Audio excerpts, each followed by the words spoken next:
trying, Ringo. I'm trying real hard to be the shepherd. Oh man, I'm going to shepherd in some sweet, sweet news today. Well, welcome everybody. This is a Cup of Joe stream. Usually doing some drawing today. Today it's going to be some coloring. Hopefully my audio is good. I've got Buddy Lord coming to hang, and I realized that he was on our on the open mic, and sometimes I do Cup of Joe solo, but I feel like Jeremy would be a good fit for hanging out with us too. So I got Jeremy in the back as well. So we're gonna hang out with you guys in the chat. Let's see who's here real quick before I bring anybody in. Frog G, of course. Dude, Frog G's, there's a lot of good wrenches out there, but Frog G is really good. Just to hop in like this and say hello, throw a link, and remind everybody to like and subscribe as you hop in. There's a new name in the chat after we get to Oliver stopping in. What's up? 656 is awesome. Great books. And Aaron H. Jordan's here. So that's a new name. But Aaron, if you're hanging out, glad you're stopping by. It's going to be really cool to talk to Buddy, because I feel like there's a lot you can get into with his, if you want to call it an IP. So if you like, grab a cup of coffee, hang out with us. I'm going to be drawing or finishing color work on a cover as we talk to Buddy. But let's bring him in. Let's bring in Buddy and Jerem. Hello, everybody. Hello. Hello. So I'm looking. I like how you're so proper with your wrestling freaking getup, dude. It's still real to me, damn it. Yeah, it's like you should do that. You should be the total gentleman and wear your WrestleMania outfit. So I should just talk in like Macho Man for the rest of the show. Oh yeah.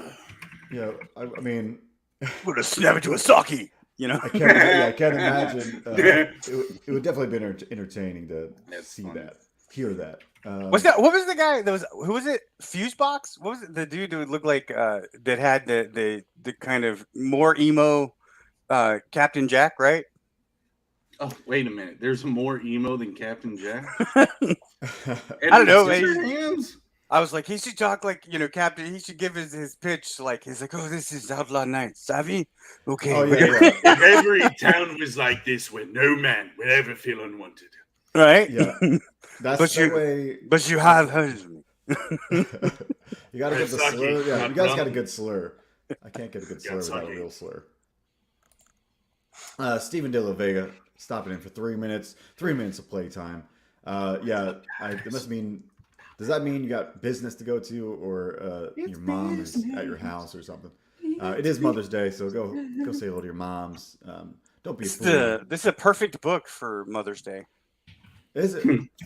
Yeah. I mean, the book is about a woman who chooses. A lot of it is about one of the main characters, Nikki Caramore, chooses to be a mother over immortality.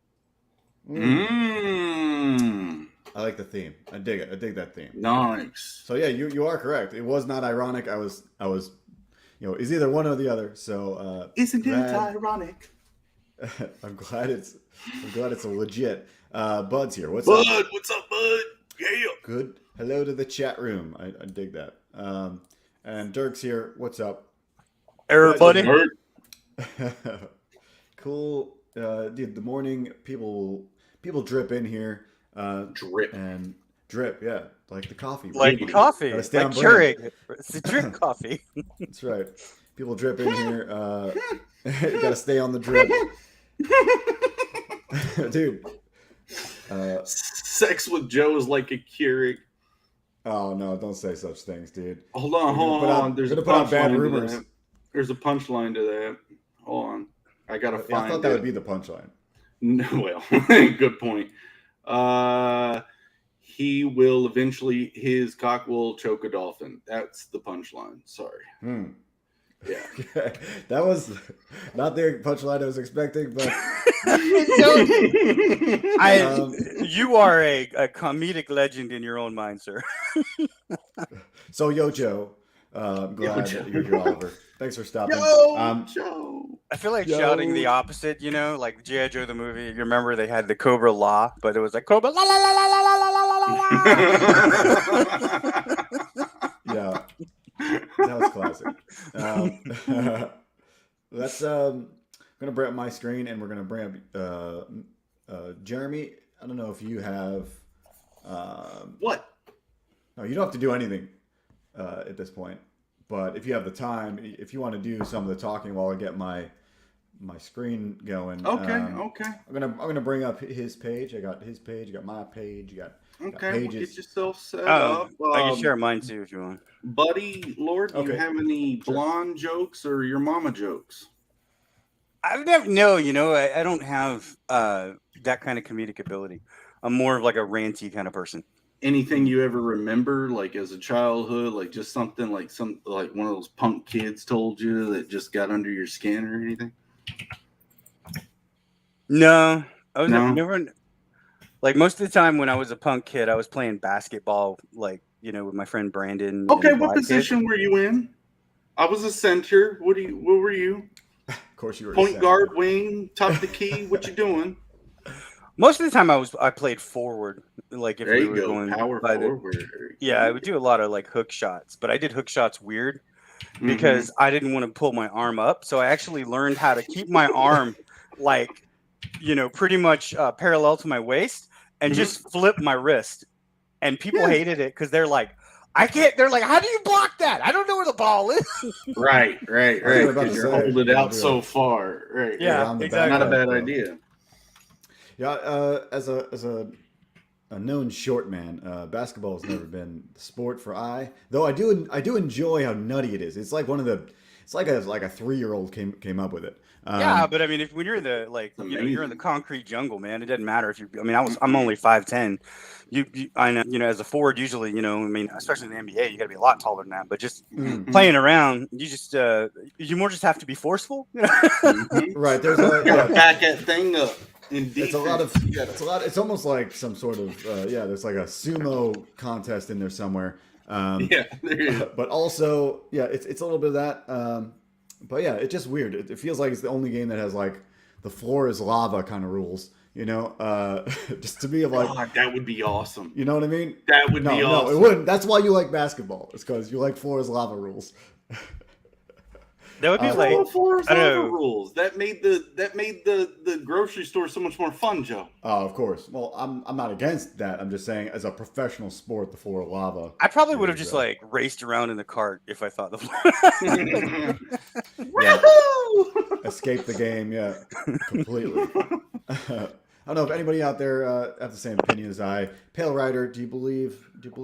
What's up with the drinks? Oh, he's really drinking. Like morning drinks.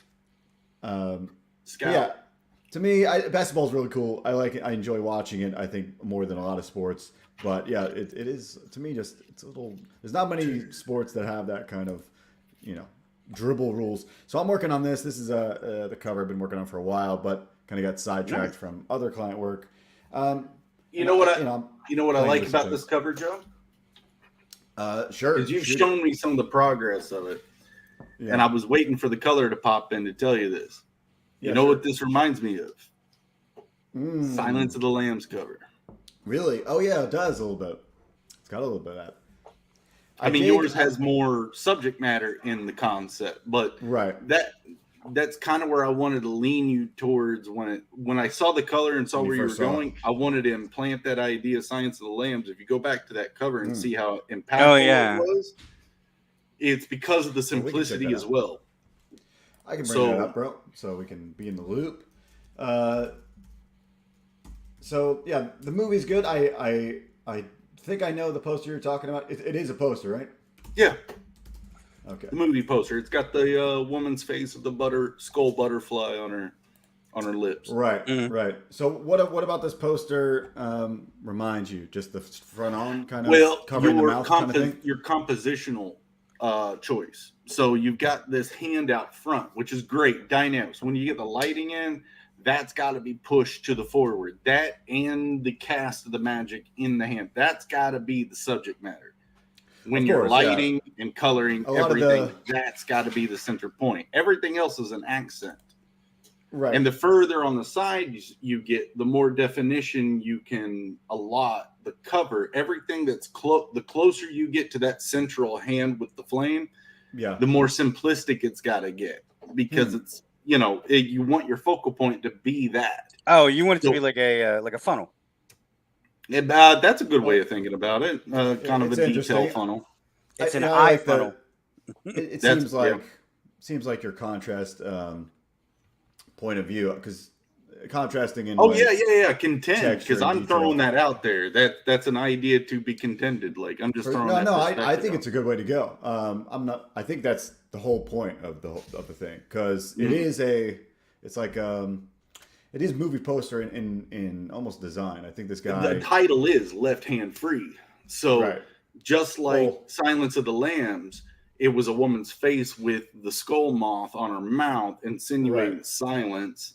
There's that same kind of dichotomy happening with yours. Besides that, I don't see the analogy. I see how the resemblance, but with the covering of the mouth, I don't necessarily see if there's your left hand is out with the cast of magic. That's Left Hand Free. Right. I'm just saying the Silence of the Lambs, there's no connection besides the mouth. No. I'm saying the same technique is being used. Silence of the Lambs is the title. They use something over the woman's mouth. In this, it's Left Hand Free. You've got the left hand out casting. So both are using the compositions as a central focal point. Right. That's what I mean. That's the only thing I mean. I went for it. It's cool. I'm not negative. I just like when I remember the poster, I thought there was more to it, and then when I first saw what the comparison is, there's not much more to that poster. It's literally just a portrait with the moth. Really simple, almost like too simple. I'm surprised that poster is so popular. It's effective because of Steve says he's going to church. Have a good stream. Thanks, bro. Nice. And praise the Lord. Thank God we got a mama in here. What's up, Amanda B? Happy Mother's Day, Amanda B. And it's been real. Creators Outlets here tells you to smash the like button. Please, it'll help us out. The more you smash the like button, caress it, if you will, and we'll have a better stream for it because more people will see it. Pale Rider's also saying, I like it, but boobies would be nice. I dig it, dude. So there are boobs. You just have to really dig in there. They're off to the right, which you probably don't see very much. and they're sweatered, they're sweater puppies. So you can't really. We were just talking about basketball with this orange color on this fireball. It's very basketball-esque because the way the stripes or the flames are looks like a blitz ball from Final Fantasy X. Looks like a new age, what are these atomic balls? Those candies. Yeah, that's a good one, dude. It's just interesting that I love the basketball style. was brought up. The style's good. He's on fire. Anybody? Man is asking, where's the motorcycle, Colonel? Nobody. What style of handlebars? Monkey style. Need those high handlebars. You know how big the bike would have to be? Joe, right. I'm 6'4". That thing would be. What are those ones? The big ones, the ones choppers? in Japan. The big giant ones, the Hayabusas. That's what I'm thinking. It had to be something like that. But no, Joe, this like NBA Jam, like you got the basketball on fire, right? Oh yeah. Yes, perfect, dude. Yeah, I remember that cover as well. Dude. Or like one of those. I don't know. They have the sports anime. Where they all maybe they have some live action sort of stuff too. Where is it like Shaolin soccer? Shaolin soccer. There you go. Yeah, that one. Indeed. There's it's very cool. I digged how a lot of this came out, but you never know. Like for me, I leave it open as much as I can to. Otherwise, if it's too straightforward and like what I want, I get bored with it. So like, not knowing how it's going to turn out is kind of what keeps it real for me. What are you thinking for lighting? Huh? What are you thinking for lighting? Oh, I've already took references for. It's going to be very dark. Besides him, him and the hand are going to be very bright. What was the beginning? Like, what was the just you're like, okay, I'm going to make this cover. I want it to do this. Yeah. Let's see. 1 second. Let me not. He's like, oh, well, now that you ask. Well, I have it right here. Otherwise, I would not show you, but or at least I thought I did. Maybe I deleted the file to simplify. No, I have it. I'll open up the file for you. So I guess that's pretty much the pencil work before I actually penciled it. It's very similar. Let's turn off that, shall we? But what I mean is, what was the idea? Oh, okay. Oh, there we got to go one more step back. The dude, this is like a month ago because it got put on the back burner. But the book is Left Hand Free is the title, and I've had several. We went through a bunch of different thumbnails that this is pretty much what the writer wants. This is not my book, so this is almost exactly what he wants. So I went. This is his concept. I moved things around and made the composition, I think, more appealing, but. The original thing is what he told me was full frontal with the face. Composition is great. You did great with the placement of everything. Yeah, I think it worked out. I moved them around and tried to balance it out. So this is like a team photo kind of thing, but kind of it's a little bit of split. Star Wars poster. The book is Struzen. Yeah, like that. Yeah, he was really into those kind of Star Wars Struzen posters.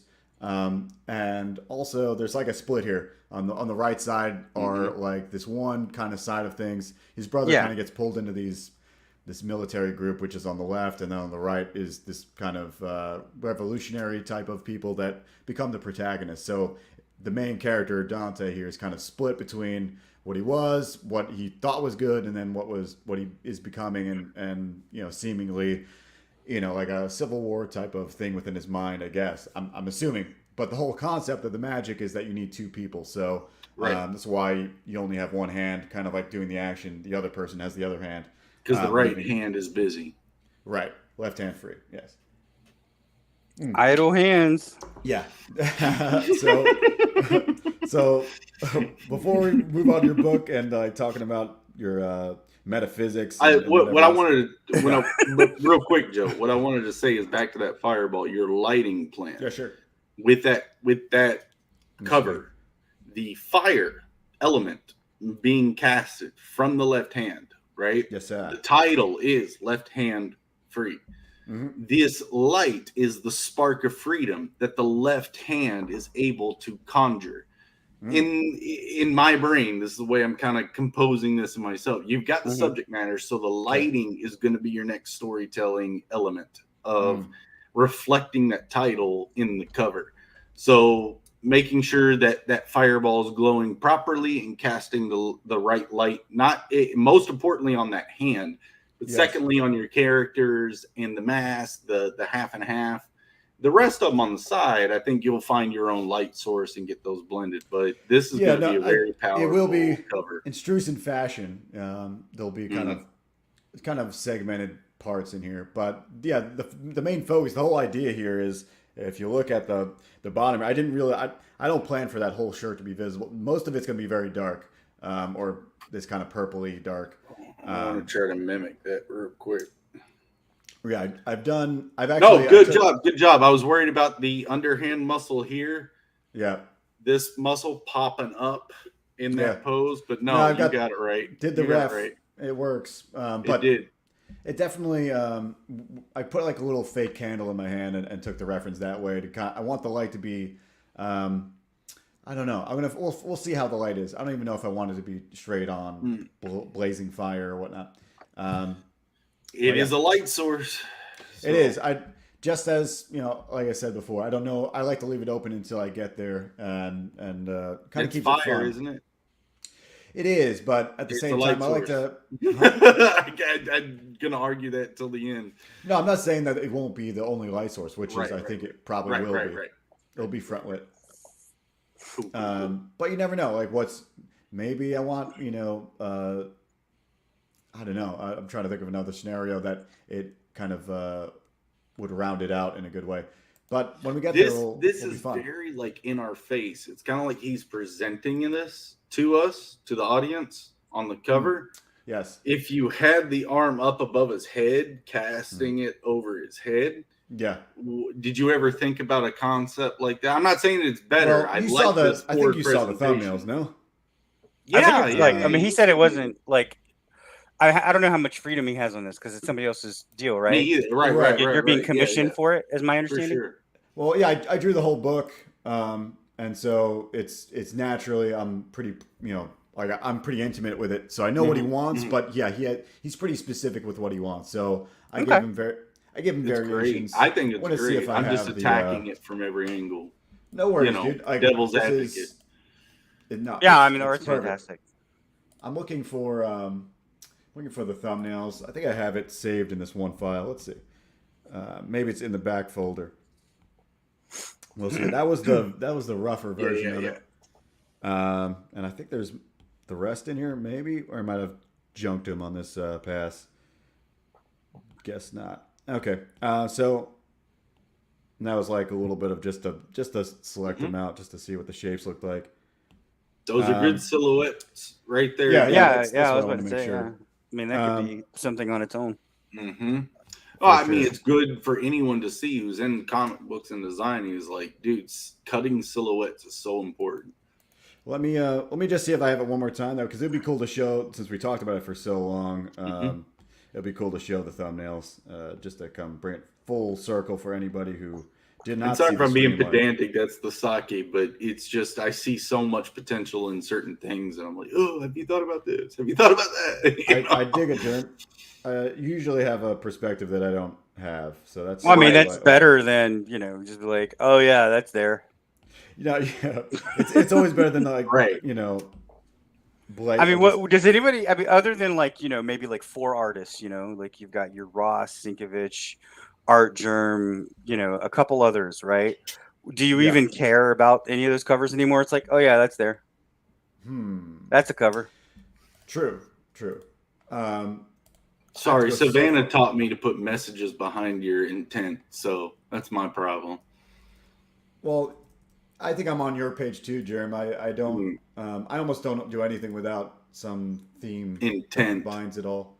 Right. Yeah, you say intent, I say theme, but it's the same thing. I believe. Same thing. It was a really famous philosopher, or not philosopher. He was a marketing executive, Paul Rand, the art designer, and he said that perfection was just a matter of doing the right thing for like every time, and that you will achieve perfection, or you will achieve like that kind of once in a lifetime. Everybody else thinks is, oh, that's fantastic, that's never been done before, You'll achieve that organically by just doing the right thing every time.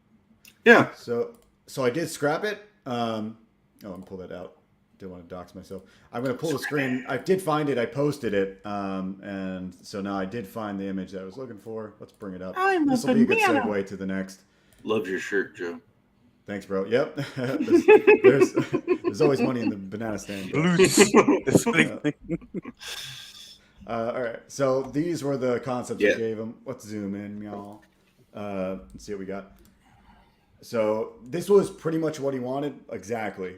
This is the description he gave me. And I kind of like interesting how that was your first inclination because it's fresh off the conversation. Yeah. So that's what I went with, because he was like this. He was very specific, like head here, body here, this person here, and so it's tough. I think I made it work in a way where it seemed organic. This is kind of the more anime-ish kind of. I was gonna say that looked very manga anime. Yeah. Joe started putting perspective into the idea and was like, "Here's how I would sling it first run." Right, and then we get to. Well, the first one's very like movie, very 180.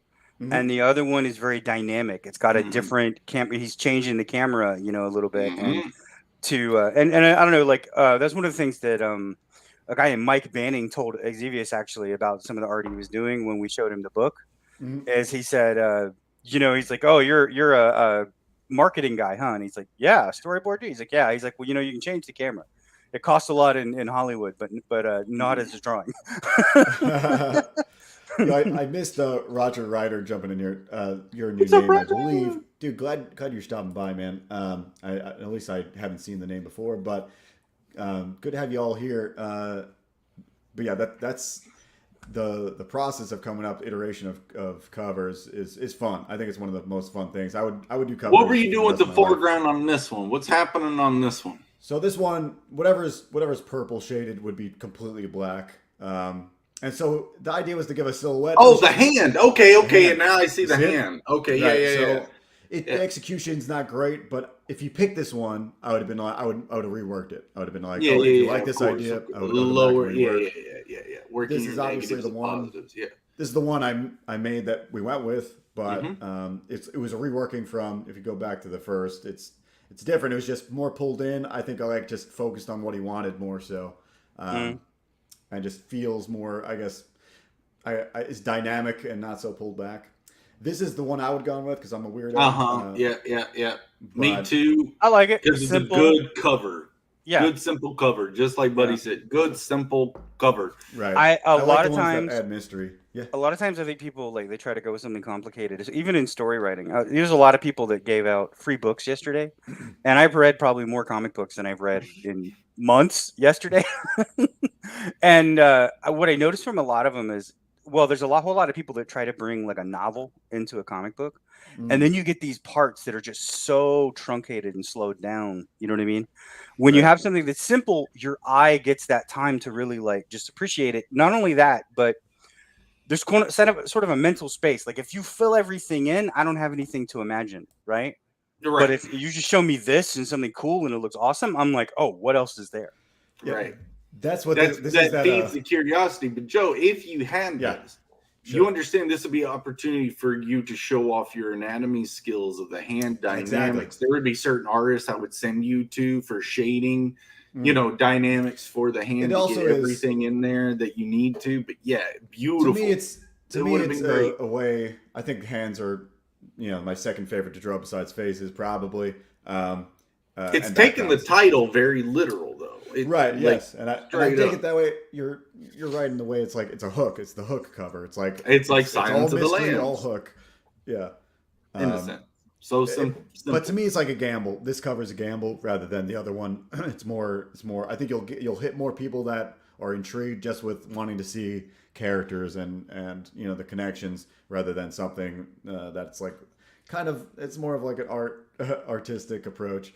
Your hand rendering could entice them to see the rest of the book. Like, true. Depending on your hand rendering on that, it could make them turn. I don't know. I like a part of me would want it simple, and then the other part of me would want it heavily rendered. I don't know what I would do. I would say smartly rendered, not overly rendered. Just right. Well, you know what I mean. Like, you can really leave a lot to color and not put a lot of line in it. A Baroque or Rococo light style to it on the heavy shading. Something it's coming out from the black or whatever you want to put in the background type thing. But yeah, I think that would have been a promising and that would catch your eye on a shelf. Right. Not very many comics have just a hand sitting there glowing. You might, for sure. And you might not actually. You might actually get this one. You never know. He might. He really likes it. He likes it as a variant, so it might be cover B. Cool. It might be in the range. And lastly, just this quick one. I think this is, to me, a better version of this one. Even though this is more dynamic, this one to me has like dynamic flow with composition rather than the arm really being out. I think what happened here was I realized I think it looks like the same cover, except the person has like a different emotive.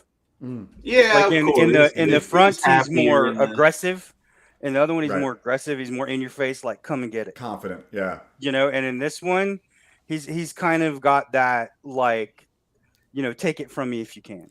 For sure, this is kind of like to me this is my like underdog favorite because I don't know. I just feel like it's got the most. There's most. Is this like choosing from your babies, man? Like these are like your children. Yeah, it sucks because everyone you're like, I like this about it. No, this and this. You're like, but I really like that. This is kind of my favorite, my underdog. But my underdog B is this one, and I'm like, okay, but that's all of them now. Yeah, I know, right? I have the same feeling like with I don't know if you guys bet on the Derby yesterday, but the underdog won the long shot, like the biggest long shot won yesterday. And to me, that's like it never happens. And it's fun to see, but that's how I feel about it. Don't beat my horses. The Kentucky Derby? Yeah. Oh, is that? Are you? Oh, I don't know. Like I don't know where you're from. We're from Kentucky. Don't beat my horses back. Oh, I went to school in Louisville. Oh, cool. So I'm from Louisville. Yeah, like Ooh, like that Bullitt County is my stomping grounds, dude. Yeah, that and Okolona. I was sure. I lived in LaGrange at the time, but I was there. You go. Okay, so we were in That's Shelbyville really close and all that. Yeah, I worked that's where we went to high school. Shelbyville. I was talking to Scott McCullough like a couple months ago. We worked at the same place, North something. There's like a wood kiln facility right off the highway. I know it. I do know it as well. Wow, man. It's crazy. Small worlds out there. So it means we got to do great things, Joe. Small world, but big personalities in a small world. It means we got to do great things. So keep going. Indeed. So straight up, we're going to move on with the cover. The one thing I didn't do the color work on the color work yet is I'm going to have little sparks and ashes kind of around the flame and around him, give more energy. Yeah, embers, that sort of thing. I don't want to clutter too much, but the particle effect kind of things. Mm-hmm. Right, correct. Before we move on, because we're going to do the second half of the show with just talking all FAE, because, that's why we're here.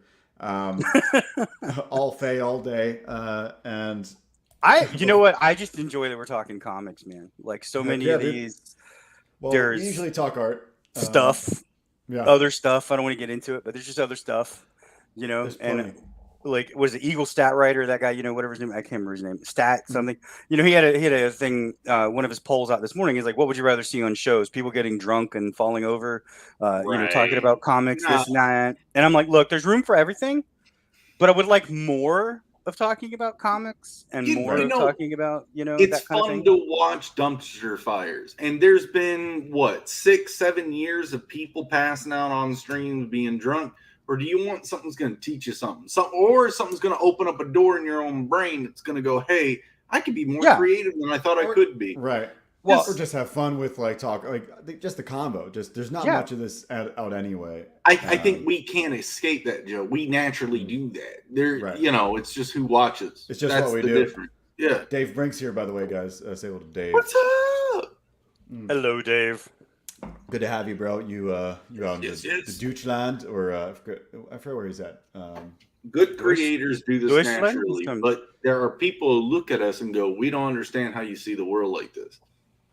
I mean, that's a literal thing. They don't understand how we get or see or visualize or even set goals. So, I mean, I don't have the spatial relations to see things like an artist does, so I'm amazed that they can create something from nothing, quote unquote. Well, let's keep giving hope, damn it. That's what I'm saying. For sure. Let's keep giving hope.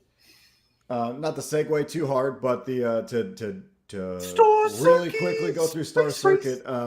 It's generic space races hit 20,400, but which is a great accomplishment. We sold out on cover A. Raptors clapping his short arms.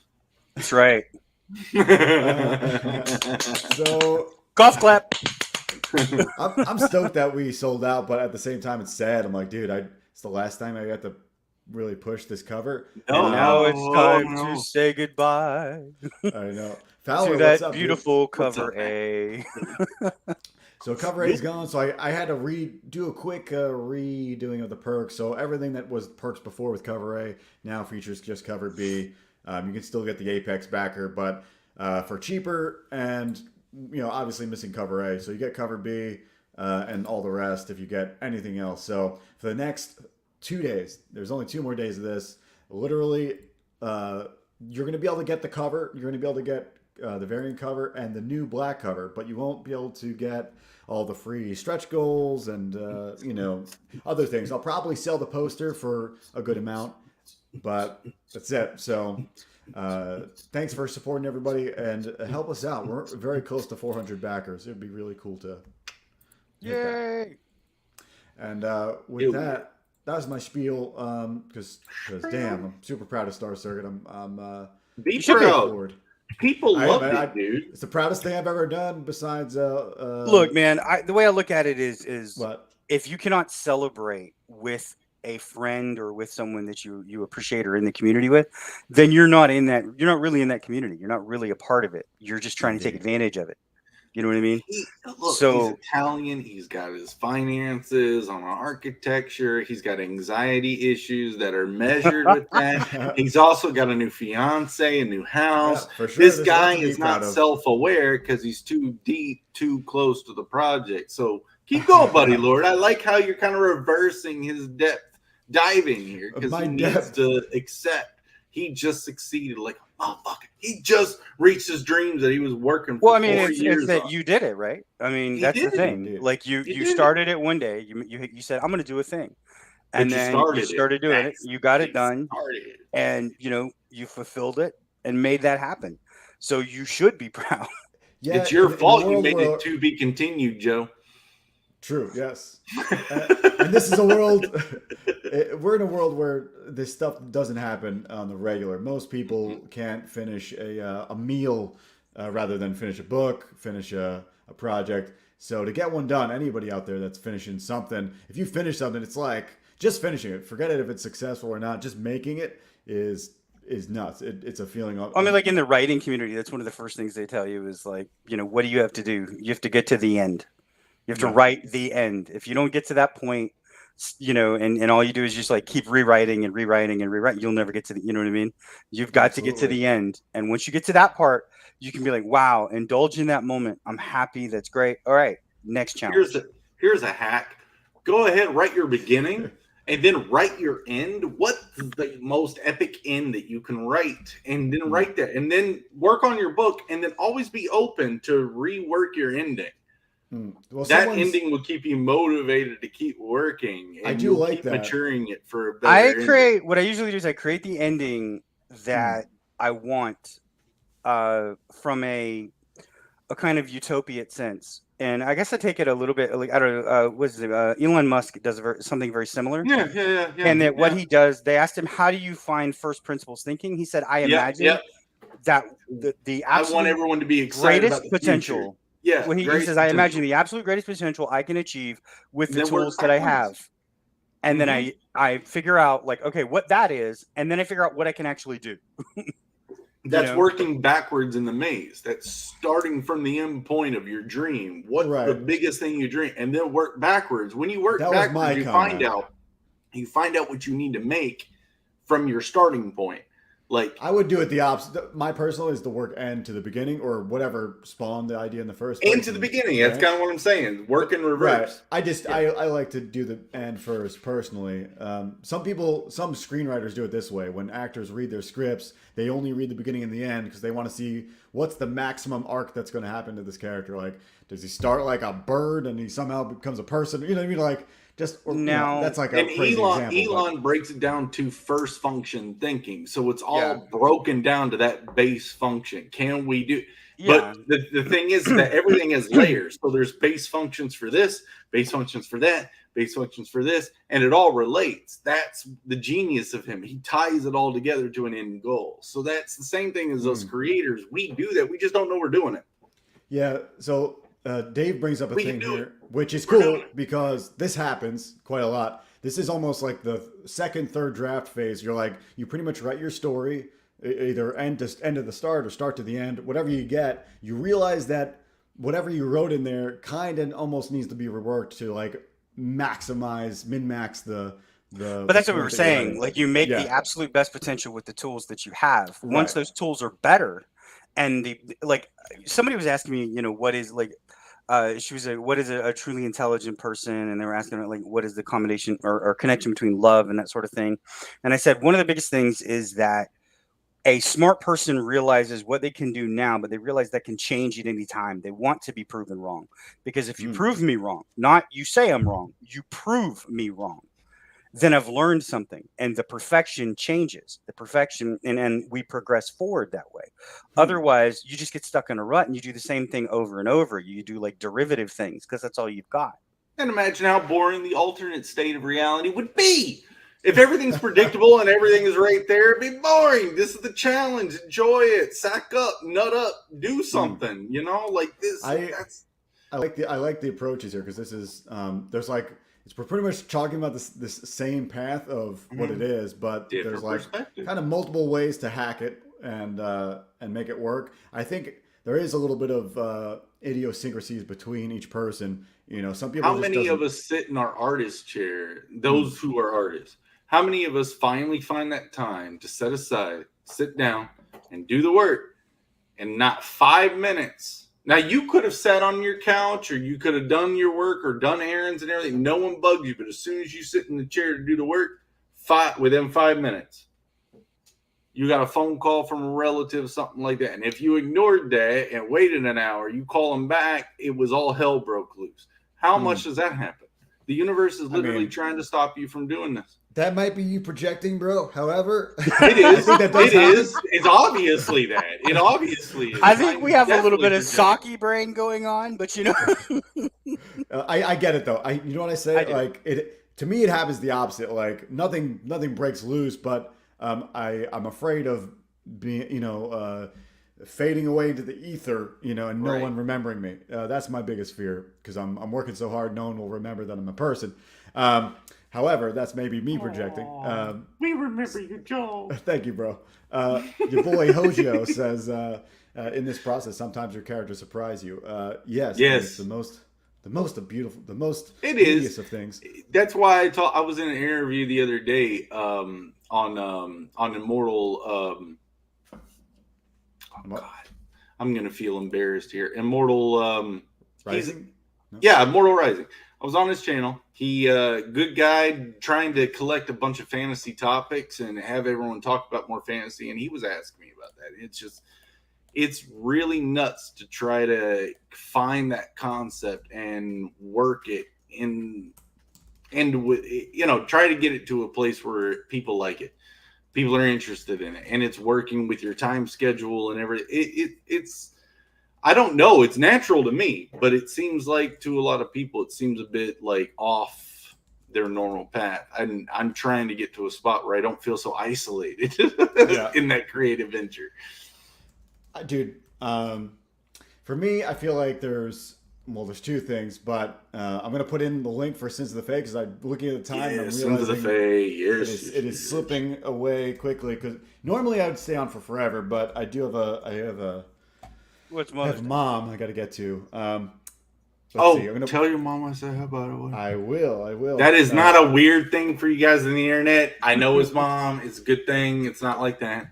Yeah, my mom's like an art teacher and was kind of been in the loop of art stuff within a lot of weirdos. Yep. I don't know what happened to my pop-up, so now I can't pin it. But I put it in the chat. Sign up for Sins of the Fae. It's that leads you to Kickstarter. Am I right?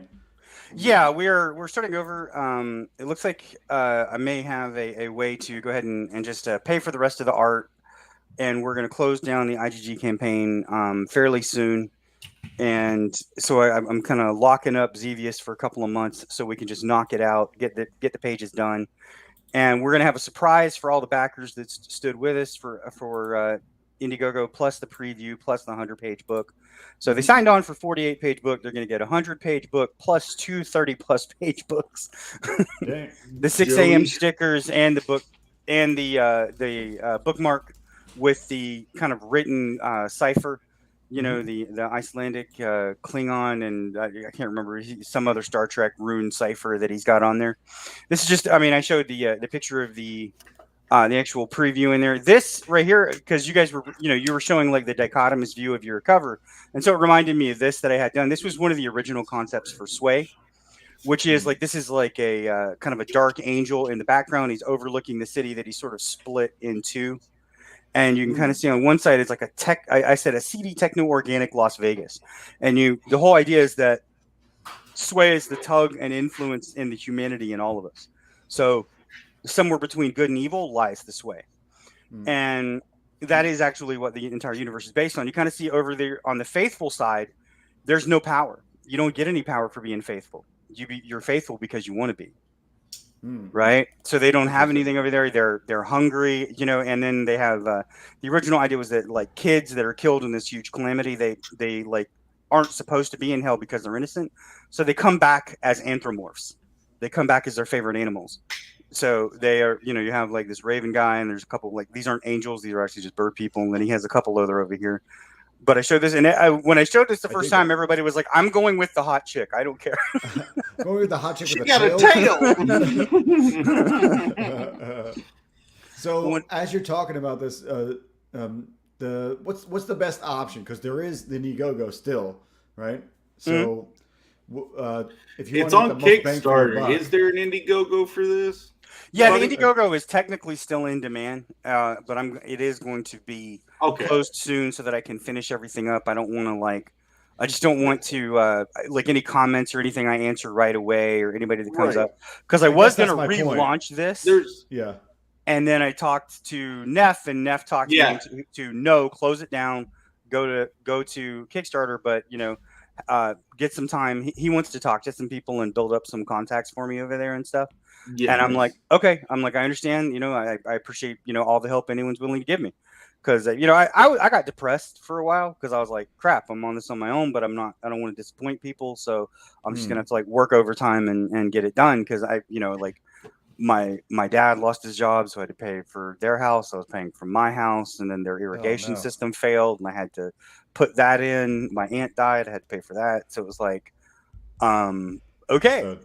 Cascade. Yeah, and so I'm like, all right, well, I got to get up in here and try and get this done. So then Zevis and I, we reconnected and started getting some more things out there. We got, and then he came to me and he said about 3 weeks ago, and he's like, hey, dude, the Calgary Expo is in 3 weeks. What do you think we could do? And I'm like, well, let's do a book. Like, we have the art and that asteroid image around. The concept is really cool. I mean, we all love your personality. We love the Raptor too. I mean, that's part of your part of the persona.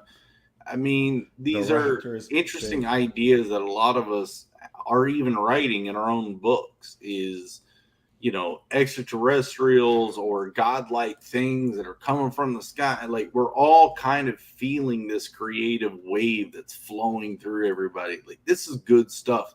Everybody's been sharing it too. Whenever anyone sees this stuff, like Sins of the FAE, they're pushing it. So don't be nervous. Keep pushing and push to other people's shows too. Like, just be the squeaky wheel, dude, because this stuff is good. So I want to ask a few questions as we go. Yeah, man. Before I do that, I want to congrats to Miss Rena last night with Bancroft. It was awesome. She's done really well overnight too. She's up to like 4K, 80% or something almost, I think. Yeah, killer stuff. I backed it myself. I think number 48, I believe. And so I'm stoked for that. Everybody go check out that as well. That's fresh. Matt Fowler saying it's fresh, or at least congratsing. For me, I think it's one of the fresher Magic books I've seen.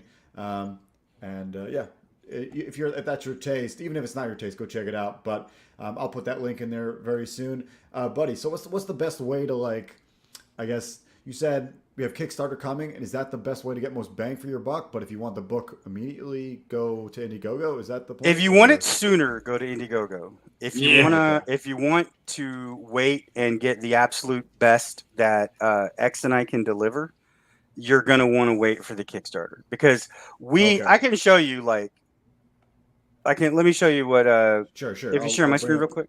Yep. No worries. Like, this is the preview, the printable file. You can see, here's the Calgary Expo that we put on there to kind of do a promo. But as soon as we made this, I didn't want to red rooster everybody, so I immediately put out, I'm like, look, if you want this, I'll send it to you. But then when we got it, there's a couple errors, and I'm like, okay, I'm gonna send you one, but I want it to be better. I want it to be worth the backers. You know what I mean? I don't want to give you a bad product. So we had he inlaid these couple of pages. These are a couple of the really good pages that we've had recently. And then my the beginning of my F Twilight, because that's how the book began. I had to go and see it with it was actually not my girlfriend, it was my girlfriend's friend. She was a sorority, and she was like, hey, can you take my friend out to see Twilight? And I was like, I guess. And I hated it. And, bro, taking one for the team right there. Here is that comment page and a little bit clearer, so you can kind of see really what it's all about. And it pops really. This, believe it or not, looks better on the page than it does here. Of course. Not necessarily. Depending on printing, it sometimes comes out weird, different colors. But Xevious he's like a 30-year print guy. He's been doing prints. Been printing for 30 years. He worked for Greyhound for a long time. Did a lot of their brochures and all that kind of junk. So he was a big time. He was one of those Broadway marketing executive types. Oh yeah. And then he decided to do comics. yeah, for me, whatever I've seen of his, it's like it's got this mixed media feel, and I can tell like he's kind of he's playing it like a painter almost, rather than like a draftsman. Oh yeah, well, I totally. When I saw this, I was like, "What is this? A Monet?" You know? Yeah. When are we going to get comic creators that are trying to use the AI to fill in the artist spot? Like, that's happening. No, I'm seeing Sheila's stuff right trying now, to Joe. make it happen. Joe, I'm seeing stuff. You can type a sentence, and the AI makes the picture. I heard. What did you say about? You mentioned someone, buddy, that was doing Sheila Aliens. Like, she's pushing everybody to try and get into AI. Yeah. Huh. Interesting. So, anyways, but yeah, like this is the these pages were some of the original pages, and as good as they are, we're better now. And that's why we're like, okay, we want to, and this is some of the language. Like, it's kind of funny. This actually, he's like, does it have to be serious? And I'm like, no, just make it something that when they read it, it'll be interesting. So like, this actually says, oh fuck. Yeah. Yeah. Nice. Because it's the person that's saying it that gives the power, not the actual words. The words are just, the language that they can speak, which are the words of creation. So, I mean, you can kind of see, and then this was, this was wrong, actually. These words, I don't know how he even got these here. These were in the other book at the end, and somehow they ended up here, but they fit in context. They're just not the words I wrote for that page. Just like worked for the story. So I was like, okay, we got to change those back because I like the ones I wrote better. He's like, yeah, I agree.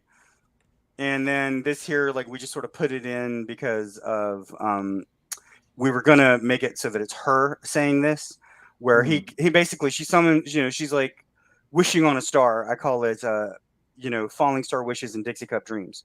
And she's wishing on a star, and the whole idea, the fable, you wish on a star. And so she wishes for a family because she's never had one. Her mom died when she was very young. She's grown up with her grandmother, and she's like, she never thought she would have a family. And she's like, I want one. And so she wishes for a family, but she wishes for a family with him. And so, again, like, she wasn't supposed to be able to. So that's like this whole sins of the FAE thing. But then he doesn't think, he's like, well, you can't have a kid with me. So how about I give you immortality instead? And she says, no, I want to be a mom. And on Mother's Day, this is perfect. I know, right? Well, and that's why I said it's perfect for Mother's Day, because it's a woman. She's like, no, I don't want to be immortal. I want to be a mother. And he's like, okay, that can't happen, but sure. And then, she has her children. It's interesting. Nice. Arwen in the Peter Jackson Lord of the Rings, that was her motivation too, to kind of thwart her father Elrond. Was, you saw life. You saw my son. So yeah, there's this whole like push. Well, I think that's one of the I mean, I hate to, in this like political climate, it's horrible to say, right? But that's a feminine trait. No. Yeah. That her family and her, there's people's personal truths, and then there's real truths, and that's just a real truth. Right. You can't get away from that. Bro, I wanted to hear what he said. Sorry, my bad. Oh, I was just saying that, like, that is a feminine trait that, her family and her very life force itself are her powers.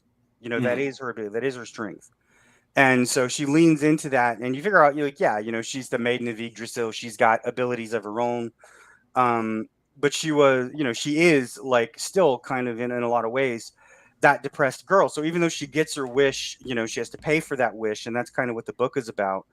The first thing that happens is like the magical force of magical IRS, that I told you guys about before, the Piper clan, right? Come in, and I can actually, let me see. You want me to pull up the screen? Here we go. No, I think. That's a cool page for sure. Yeah, this is my idea. This is his translation, but my idea of what it's like to be stuck in your own thoughts. Because this is literally like she's kind of tangled up within a single thought, within like the axon and the dendrite are like the beginning and end of a neuronic synapse. And so she's stuck within that, and you can kind of see like you can see the sparks, shorts, these like shorts, where she can't get past this thought, and so the butterfly is in there with her because that's D'Angelo Sinceri. He's that Spanish guy, and he's like, this bespoken knot of neurons isn't even an idea; it's a single thought. Why can't you get past it? it's really neat, Joe, because there are serpentine like shapes in this as well. There's all kinds of little subtleties in just that stuff. Well, I mean, he put in, like, if you get in really close, I don't know if you see what it. your artist is stepping in. I smell what he's stepping in. You can see like chemical signatures in there. Yes, he put polymer code in there. That's insane. I even think he hit a couple silhouettes there. People thinking through. Keep zooming in, Joe, or whoever was zooming in. Keep zooming into that same spot. That curl, he might have that curl, or that eyeball shape in the curls of the eyes. About 20% from the top. You're almost there's these two like silhouettes popping up. You're almost anyway. I'm just saying he's hiding stuff that looks good. If he's not hiding it, I think he just does it. Like it's a Paul Rand thing. It's there. Where he's like he says I'm doing this because whenever I talk to him about, he's like I don't know how I'm going to do that, but I'll make it work. That's what he tells me. Yep. You know, and we get images like like this or thing. This is where I said I need. Well, I mean I did. This is molten metal rivers under a neon moon, and you have kind of. This is the picture of like a throne room where the angel is telling her like, look, you're the last guardian, or not the angel. D'Angelo is telling her, you're the last guardian. So if you die, the world's gone. And if the world goes, so do your daughters. So does your family. And she's still just kind of struggling with it. And see, this is where he's telling her like, you kind of see this this dragon where I like this artist. I see what he's doing, and I like what he's doing. I mean, like in this one, I said I want it to seem like it's like at a zoo, and the dragon. They're like, you want to see this because this particular dragon is a female, and she's important to the story later. So I wanted to lay these kind of like yellow bricks for people or breadcrumbs for people to pick up later if the other books are finished. And then here is like where she is looking at an elevator that is supposed to be representative of all the worlds, because you can see like this circle is sort of like our world, and then these gems are their worlds. And when this door opens, all of these gems lose their luster because they lose their connection to one another.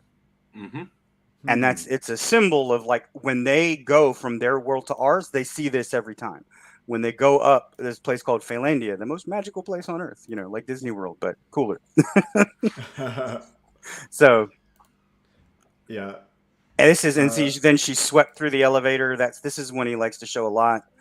Where in here, these are the creatures. You can kind of see a city down here, and this is where the gods are that have sort of hidden themselves from view. And you see, they have these creatures that you shouldn't be able to see. These things of nightmares that nobody wants to see anymore. And then from this point, in her dream, the serpent of Yggdrasil swallows her up and takes her home. Takes her to see, like, she's swallowed up, and then a bunch of other stuff. Takes her here to the tree of Yggdrasil, and that's where she has to make her decision. Where she's like, okay, and she has to come back, and so she will eventually rise and come back, and then they're off on their sort of path. But the whole thing is, like I said, she's just because she got her wish didn't fix her. You know what I mean? Like she was skipping rocks, being depressed, didn't know what she was doing. And in this path, this is really where she finally says, okay, whether, I'm sure of myself or not, it doesn't matter. I have to go. Hold on to the artist you've got. Don't let them go or her go. Just don't let them go. I'm seeing so much in there. Right? Yeah.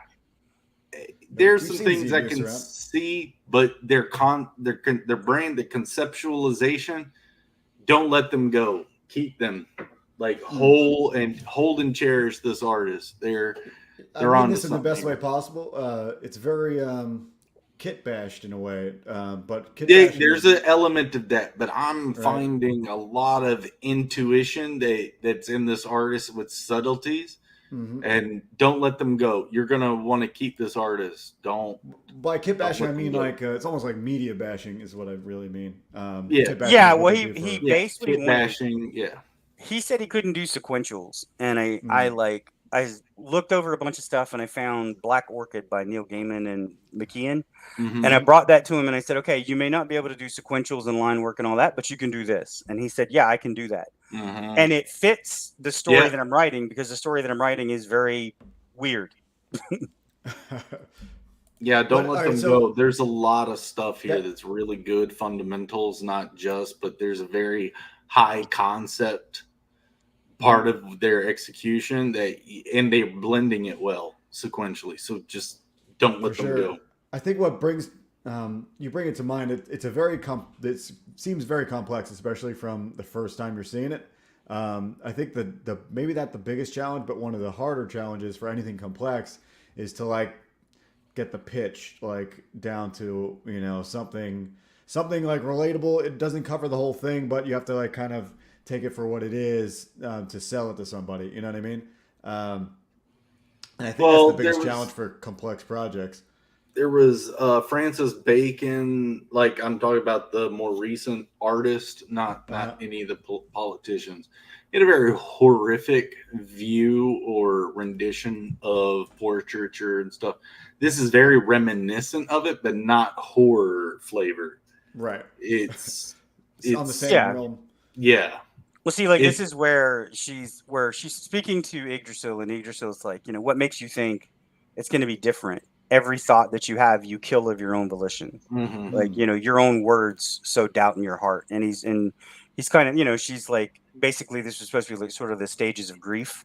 But then you get to the end and she looks more resolute because she says, I have to, it's not about me, it's about my family. And again, like, that's what I think it goes back to, as far as like, I think that's a more feminine sort of virtue. Is that what the tree is symbolizing in this sense? I think. Yeah, well, the tree, Yggdrasil is the tree of life, and she is sort of like a bridge to that through humanity. Of humanity. Like there's another tree, there's another avatar. The plant avatar can bear any seed. Like it's a silver oak tree, spider oak tree that literally can grow any plant, anything from it. And that's the whole thing, is that, like, you know, from Yggdrasil, all life from her she can bear any, you know, humanity, and the tree can bear any seed or plant or anything like that. So, and Joe, is this too heady for you? Not at all, dude. I'm not against heady stuff at all. I'm a very much I'm a fan of people like, you know, distilling it in a good way, and that's one of the hardest things to do. I think. Well, that's the problem is that most people, I would say, are not really into the psychological heady stuff. At least not. Some people aren't so suggestive. Some people just see the world the way they do. They're not open to having someone else tell them how to view it. They're not, even if they look at something, they're just looking at it. All right, cool. Does it fit my color range that I like? Does it fit the formations that I like? And even most people that are on that pedantic level don't even care that they're looking at a piece of art. What about the ones that are looking? Are they receptive to the suggestions that are put into it? And I think, you know, this is very reflective of Francis Bacon. It's really good. It's powerful. I love it. Like, don't let them go. Yep. Well, I mean, we're not. Like I said, I'm going to lock him up for a couple months, and we're going to finish it up. We got about 25 Put him in a cage that I want to do. Like, I mean, you can see I've got a ton of art. I have over the 48 pages that I would need, and most of these are lettered on X's side. So it's not that. It's that, okay, we got better. Like, we sort of upgraded. We went from, and there's actually one of the original concepts of Rowena. Sins of the FAE. This art style is perfect for that title. Yeah. Well, I mean, that's because this art style feels subtly to pedantic technical people that this is a sin, but it's good. It's good. Jeremy's on 3 different levels of sake over here. I know, right? But you understand it, right? Am I just picking out my butt? I think so. You get what I'm saying. I think it's making more sense. You know, the more you think about it, but I think for the average person, I think it's maybe 1 level too deep. For me, well, get smarter, people. We'll get to it. See, here's where you can see the serpent of Yggdrasil swallowing her up. Okay. You kind of see that I have all that. And then she goes down to the bottom and she sees like her daughter trapped within this gimbal that's kind of draining her of anima, the magical energy that they have, and killing her every day. And so she's like, I'm done with this. Like, I'm done with these illusions, this dream. Nobody's going to hurt my kids. And that's, when she comes in bare and naked in front of Yggdrasil. And yeah. Dude, we would love to talk about more, but I do have to close out the stream. So we're going to take a couple minutes to close out. But, dude, it's really cool to see you be persistent with like making this work between like having the artist that you have to drop or dropped out, slash screwed you over. I don't know what the situation was, but I know there's other streams that went through that. But this is looking awesome. I've been saying the whole time, don't let go of him, and he's already had to let go of him. No, the first artist. I had a different artist at the beginning. His name was Joe Sanchez. The guy you got now. Yeah, and this is the dude that I have now, which is Devious, and this is like more indicative of what we do together now. It took a while for us to learn how to work together. Like I was going to say that just really quick. I'll close. Sure. You can write a story and you write a story from the end to beginning, whatever. But one of the things that's a part of that is the tools that you have. And an artist as a writer is one of the tools that you have, and you have to learn to work with them.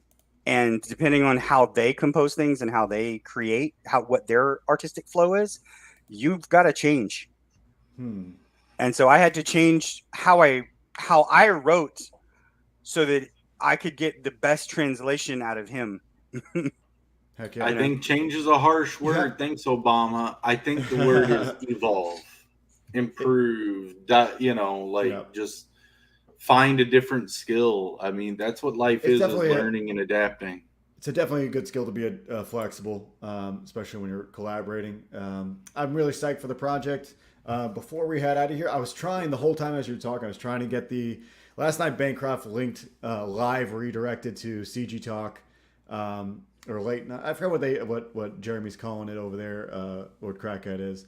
But he linked it directly to the next stream. I was trying to link it to Ginger's stream. That way all you guys can get sent over there. But can't figure it out. I'll figure it out off stream and have it set up for next week. Because it would be really cool to when Art Bros ends, you can link right to like Rini Draws his channel or whatever. You know what I mean? All these things. I think that's like I don't think it was the first time it was done, but I think it was the biggest when Bancroft linked to Lord Crackhead's show afterward last night. It was pretty awesome. I was there to experience it. It was cool. However, right now I just want to talk about Beck and Recourse, bro. Oh, snap! If you want to talk about it, Jeremy, go for it. But I could have pitched it on. Guys, Beck and Recourse is a one of 3-part prologue that's in development. This is the first book of 3. It's going to tell the prologue that's 10-15 years in the future, or I'm sorry, in the past of the game that's on Steam, the prototype of Beckon. Dwight's working his butt off on that. But this book follows a Jiri father, these monkey creatures, a father raising a family in the kingdom of Tulabanya, and he goes to work that day and has a real bad day at work. So it's a to be continued, like I said, a one of 3 parts. So I hope you guys enjoy what's being created. It's still about 4 or 5 months out. So you all could watch my channel every Friday at 8 p.m. At Zade Studios to watch me work on it. Yeah. And all that stuff. Do like and subscribe to Jeremy's channel. Look up Zade Studios. You're already here. You might as well hit like. That's super easy. But go ahead and hit subscribe too, because there's definitely more things you want to do with the channel. I am canceling. Oh, Joe. Yeah. Joe, share screen real quick. Sure. Sorry, my bad. Interrupted your thing. My bad. It's okay, dude. So liking and subscribing is always good, but liking in general for anything. Guys, this is that's the double page cover.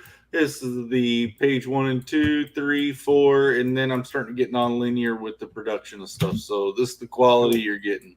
Why do you have it in such a? Is this for like presentation purposes? I guess. Yeah, just to show you guys what I'm doing. That's it. Nice. Okay, I didn't know if it was. There's more being done than this, but I can't show that. Well, that ruins the book. Dude, don't want to do that, bro. Don't want to do that. The detail is crazy. For sure, dude. That's the best. Yeah, guys, sign up. best thing to look forward to out of somebody's artwork is like Joe, see your book's going on the website, isn't it? Tis like I said, we are going to. It's gonna. I linked all my instead of having multiple websites, I linked them all into one. So StarCircuitComic.com, VeraVitaStudios.com, JoeCatapanoArt.com, all lead you to the one site, and it's going to be this one. This is the 2 book covers that are going to be for Star Circuit that you're going to be able to buy. It's going to be a while because all the printers are backed up like so far out. It's insane. So the black cover won't be available for a while, though. You know, it'll be ready soon. As soon as it'll probably take a couple months, but for now, you'd be able to get the variant cover, and it is actually on Indiegogo right now. Go check it out. That's it for today, Mother's Day. Go say hello to people, you know, particularly of the motherly mom. persuasion. Yes, the people, the what do they call it now? Because males can give birth now.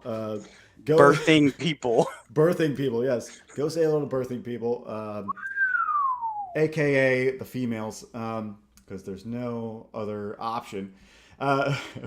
Have a good day, everybody. Buddy, it's been awesome to hang with you and your raptor-ness today.